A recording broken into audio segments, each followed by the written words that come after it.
Oh, oh, whoops. Oh my gosh. Why does my why does my microphone always do this? Yes. My mic turned off automatically, so that's why there was no audio. Audio. It was nobody's fault.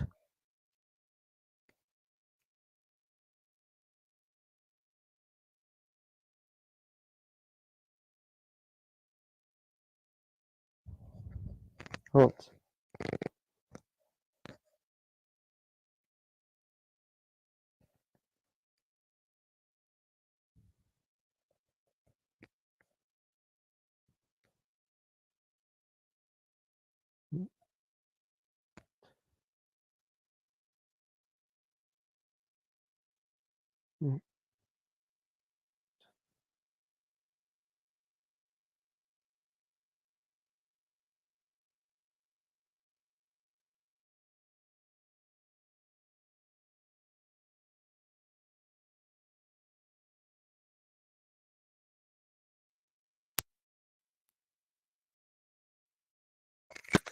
Let me switch it.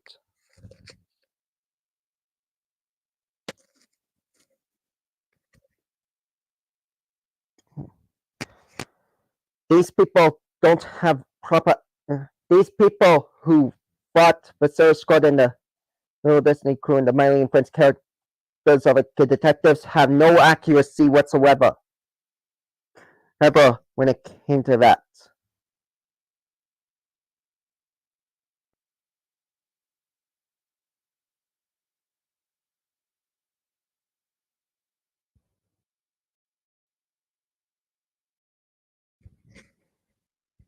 Mm.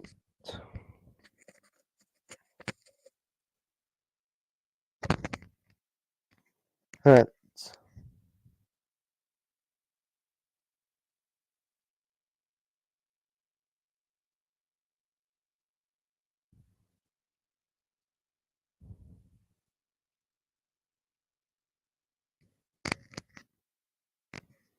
Mm.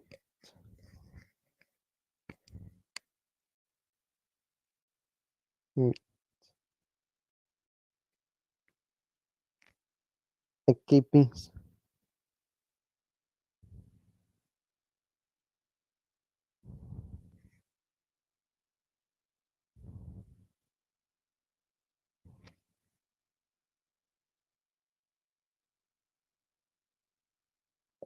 Yeah. Expect a video on my side channel where I debunk everything that is inaccurate.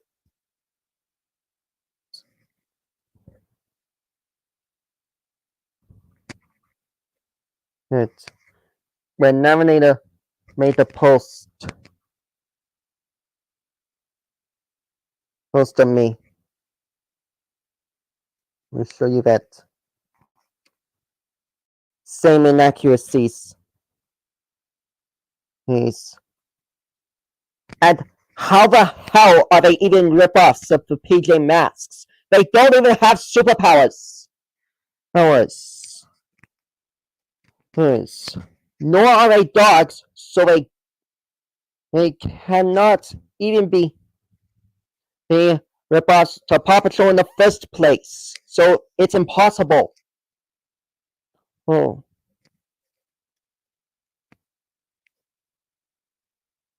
Oh. And then it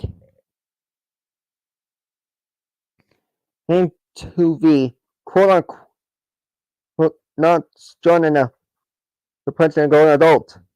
Dude, they are stronger when they work together. And I have seen the Home Alone series of movies. Please, the Home Alone series of movies prove differently than you think. That's what inspired me to do this. Yes. And no, it is not too dangerous for little kids to be in a public place by themselves.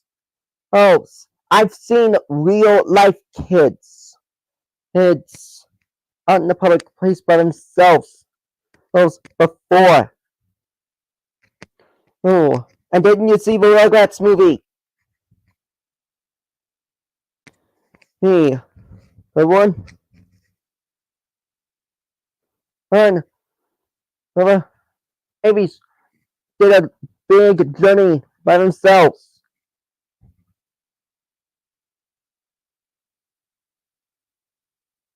Oh, it was only regrets in Paris that nobody did it end up in blood on Ham, not the original movie.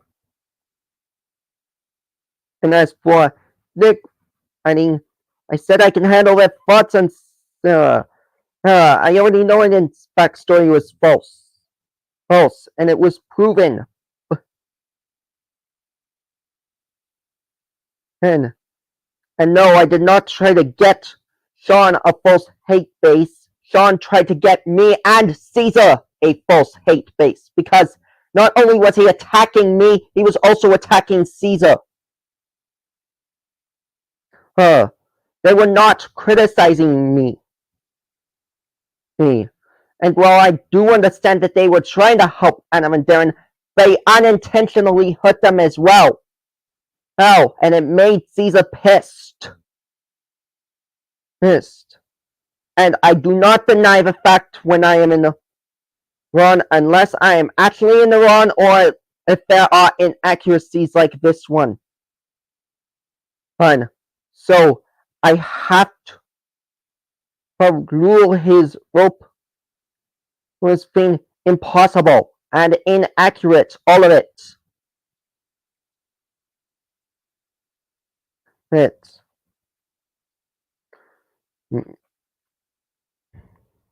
It. And the park is one of the many few destinations where kids are more than welcome to come by themselves.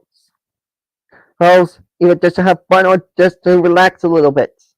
And the reality is, a kid is just as strong as an adult, even if they don't have superpowers. Like in the Home Alone series of films, for example, when a kid literally did take on bad guys to save the holiday season. So it actually is possible for a young kid to get the upper hand. And and to be a part of a heroic team, despite their young ages, as in Mighty Morphin Alien Rangers, a Power Rangers series. Jeez. Careful, guys, don't get scammed. And with this misinformation, and I do not condone the use of but since Ainley used it, I had to criticize him, him, and I made him understand it.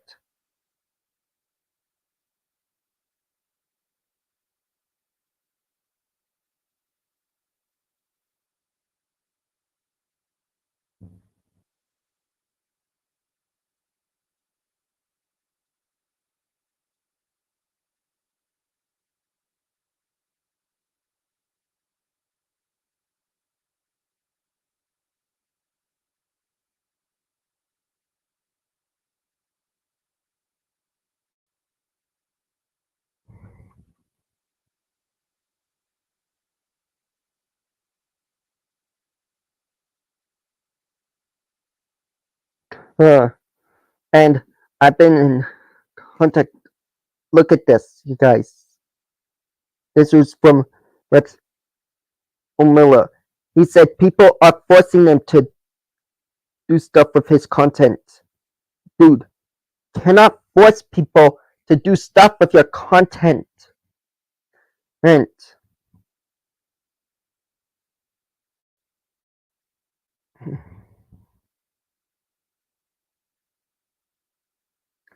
let me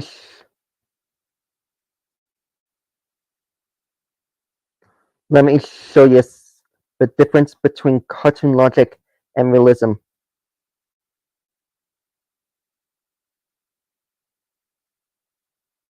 Hmm.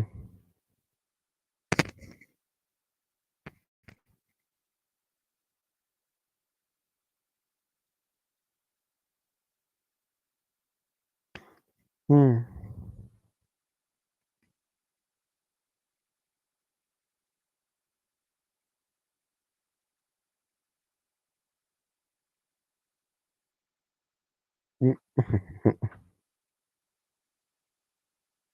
Hmm.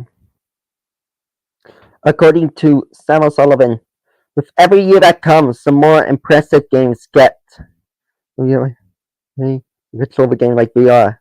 Games are constantly evolving and getting better. But one key feature of game design is animation. And this could apply to not just games, but TV shows and movies as well. The animation is creating an image into an illustration, and realism is very similar, but more detailed and true to life. Right. Some examples of animation in games with cartoon logic, like Super Mario Bros. And Angry Birds. And for realism, it's games like GTA 5 and Call of Duty that take it. Hmm.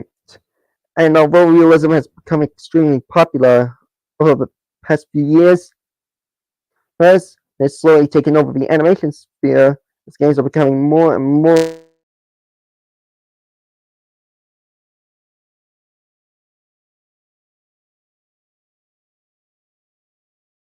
realistic and alive. Some may debate that one is better than the other, but both have their advantages and how they affect the player. So, in all, all evidence that shows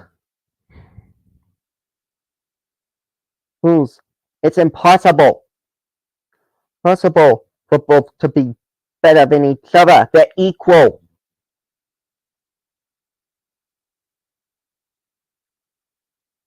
Hmm.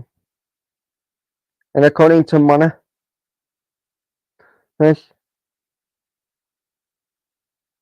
University in Australia, let me show you something. Cartoon logic comprises multiple bodies of work that explore varying range. Drawing, sculpture, and installation can be used to articulate and the relationship between the viewer's expectation and the incongruous pairings of objects, images, and spaces. The project explores different modes of cognitive incongruity, including contextual isolation, amplification, repetition, broken expectation, disrupted familiarity, I can pronounce it right, humor, connotation, and contradiction to question existing social contracts and preconceived ideas that affect viewers' responses to stimuli, right? And its meaning, right?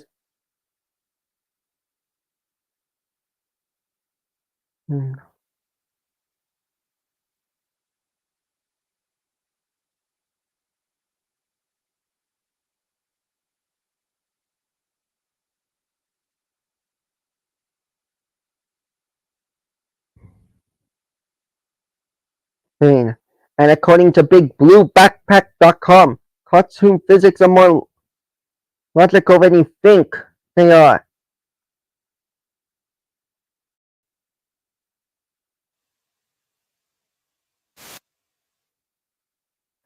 Or I'll throw a link up onto the screen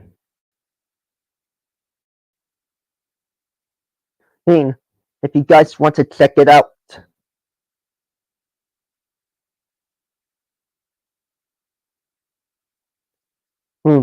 But basically,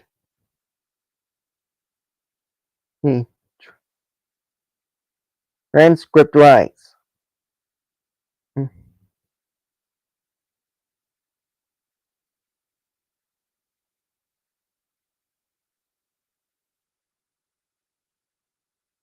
Yes.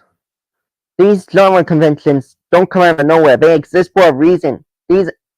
These impossible moments serve a key function in the narrative of a cartoon. By studying the purpose of cartoon physics, we can learn a lot.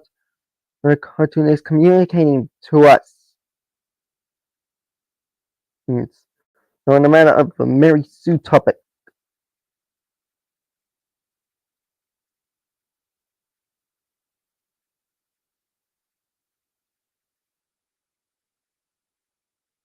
Nick, according to Wikipedia, Mary Sue is a character archetype in fiction, usually a young woman, not man.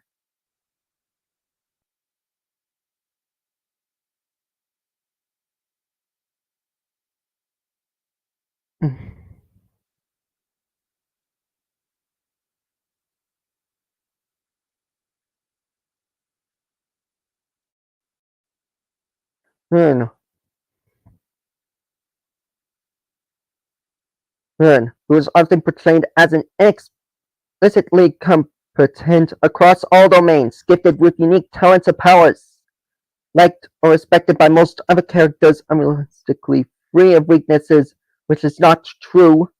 Who, for the Silver Squad, who extremely attractive and interest, generally lacking meaningful character flaws, which is not true. Who, original character May, she's afraid of spiders. She's not perfect when she comes face to face with one. Fun, and neither is Sarah when it comes to pirates.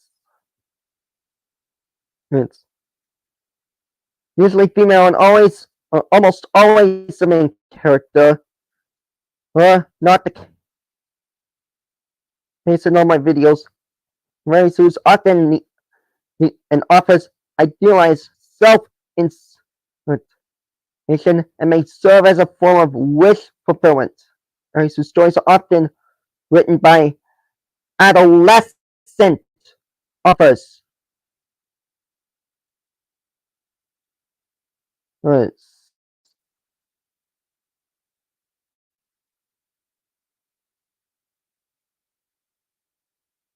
Hmm.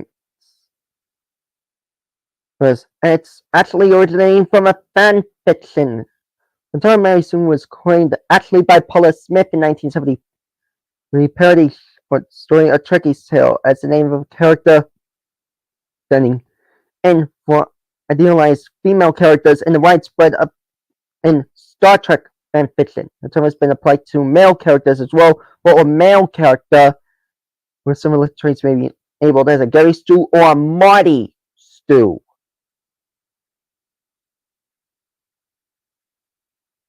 Oh, but as a literary trope, a Mary Sue archetype is broadly associated with poor quality writing. And stories featuring the Mary Sue character are often considered quote unquote weaker for it. Well, the term is mostly used negatively. It is occasionally used positively. Hey, for example, the Star Wars series. Hey, hey, one of the Force Awakens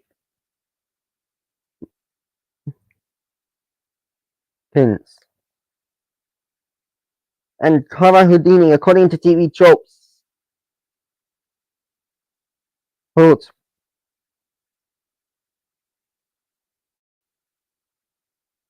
oh,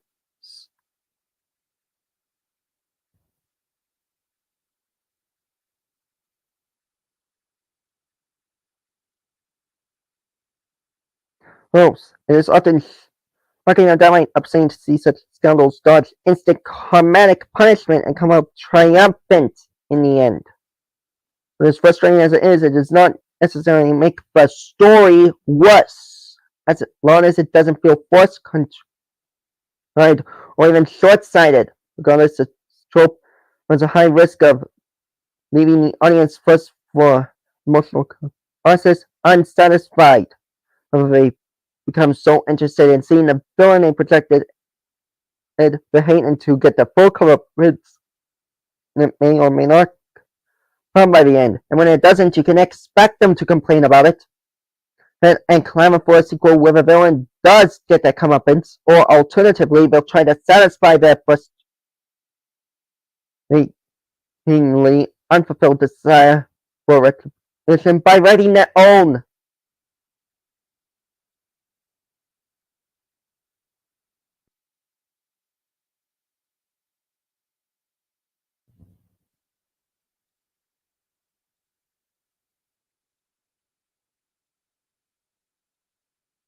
Hmm. You guys need to be careful when you use these terms. Bec- because it doesn't matter how good my rating is as long as I produce the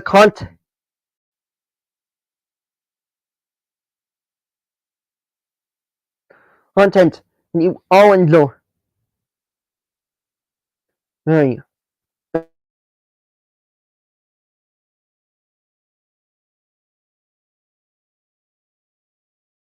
That's what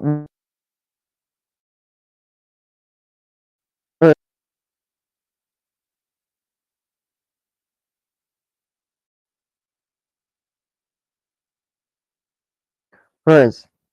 In many cases, is sometimes a good could be considered a common Houdini, but check this out. Well, according to the villains wiki, Kama Houdini is a villain who is never punished or insufficiently punished for the evil actions. As such, when the story is over, the villain is not really defeated. The villain remains in a position where they can continue their misdeeds either towards the protagonist or a new target. In the most extreme cases, it's still as much as a threat as they were before, or even worse. This also concerns corporations, species, organizations, or teams that are not disbanded at the very end of a story. Thus, they are still able to pose a threat, even if some of their majors or agents were killed or imprisoned. For example, Dead Hope. And the karma Houdini happens when the villain is thwarted but is not aptly punished in the resolution. Then the villain makes an escape at the story's climax, or the villain simply exits the story after performing that action and is not encountered by the hero again. Or the villain is forgiven at the last second without being truly redeemed, or the villain outright wins and has a very high chance of winning at the end of a story, defeating the hero or other villains and succeeding in their evil plan. Villains of the villain is more of a jerk, and thus many don't see the need to punish them. In general, they punish themselves, or the villain is ousted and are exiled but not brought to justice. Yes. So by definition, Kama Houdini is the strict opposite of a scapegoat. So therefore the two categories cannot overlap. And redeemed villains can never qualify as Kama Houdinis, as they have faced redemption and have no reason to be punished, regardless of if their redemption seems forced. Or at my count, if they were redeemed after they crossed the moral event horizon.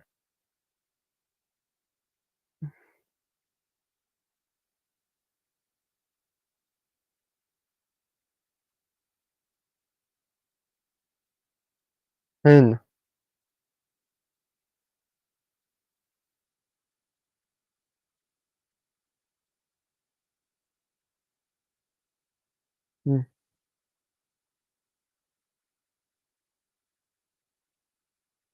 And of course, real life wrestlers in the WWE universe can never become a Houdinis. No matter how bad the actions are, they're purely scripted and therefore do not count as such for any reason.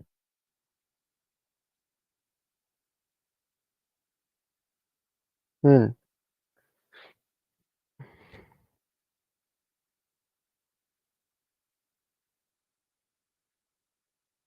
These people, they don't have heart when they have the inaccuracies.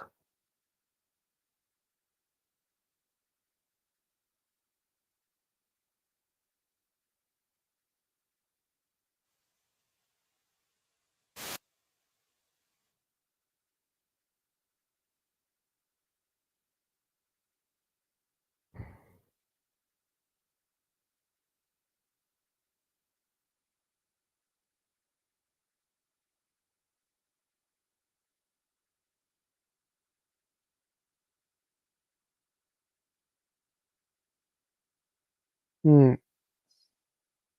At the end of the day, a lot of people forget that they are just that my Beyond videos are just cartoons.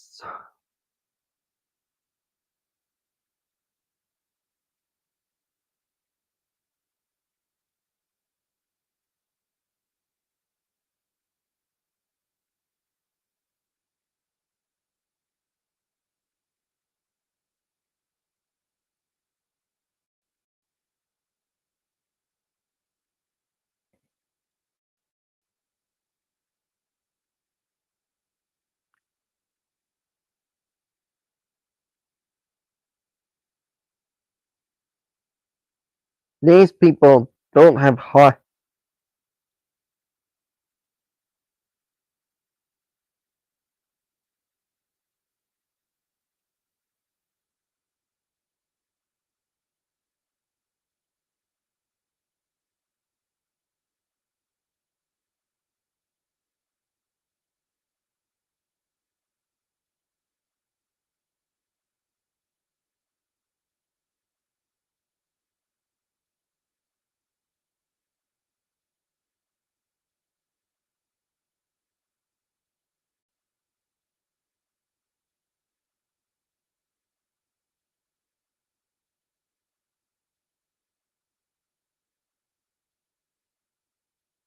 Uh,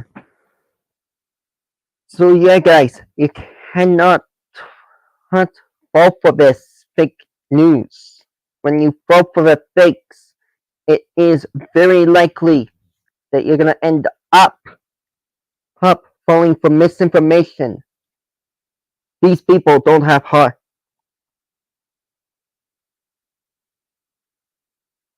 Hmm,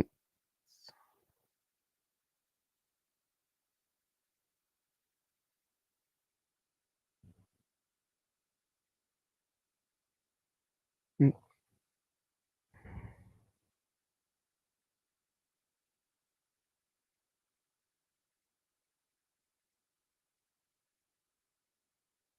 hmm. Especially you, especially Sean on the on the Beyond Animation and Train Enthusiast Fanatics video. He had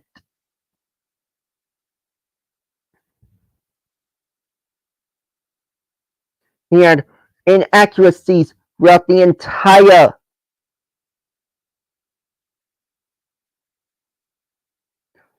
video.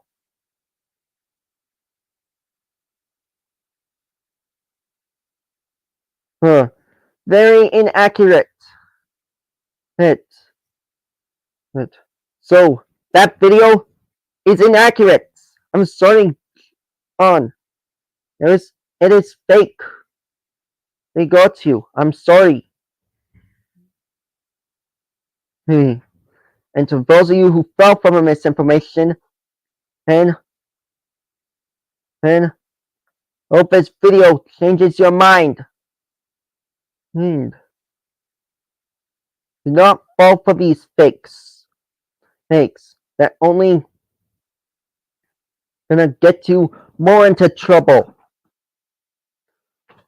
Oh, scam or not, but you can't let us.